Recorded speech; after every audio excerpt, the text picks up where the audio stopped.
Okay, having another quick look at the Banham opposing pins, 12 pins key. I don't have the key, but this one has come out of a latch lock. Let's see, I'll just pop it out here and show you. See, it has the pins in there and on the bottom. And what I've done here, because it's not in the lock, there's every opportunity to cheat and look in the top, so I'll mount it this way in my little clamp here. Try and get it straight, there we go. And then hopefully that's going to block me from seeing the pins.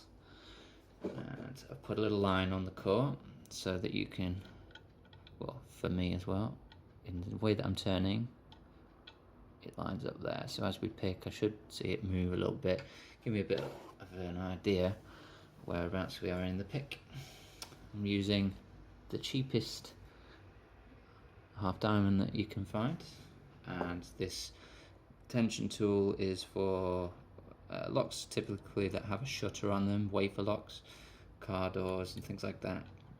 It just gives us good control on the core both ways, as we do need to turn this backwards as we pick, which is probably a lot of the reason that people have problems with this.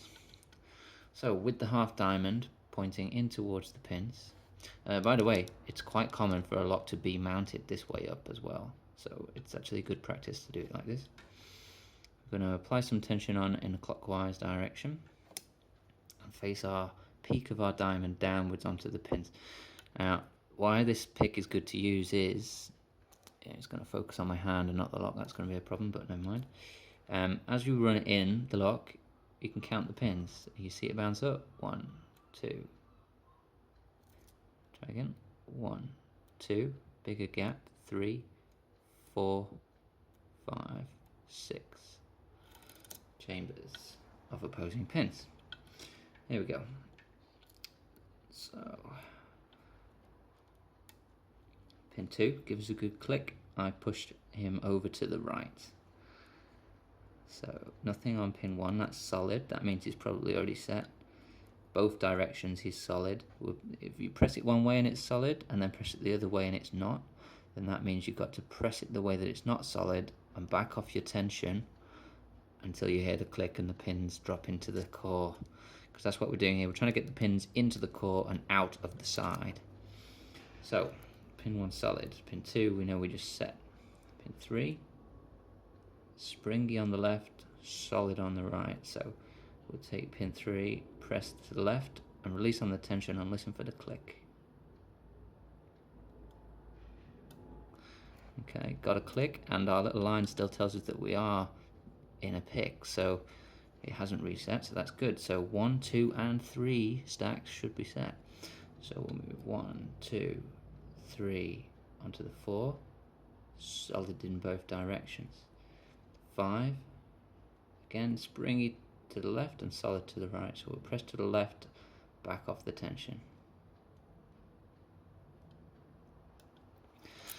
and she opens. So we probably got a little bit lucky in the fact, well, I don't know if it's lucky or not, maybe most of the locks are pinned that way just to give some variance, but I would say it was pin 1 or pin stack 1, 2 we picked, 3 we picked, 4, so 1, 4 and 6, oh I'm not even in shot, I'm sorry, 1, 4 and 6 were all already at their shear line, so we got pretty lucky with that one, I think, anyway, you can see here all those pins popping back up,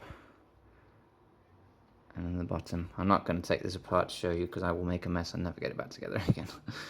But anyway, there's a little insight on how you pick Banhams. Cheers.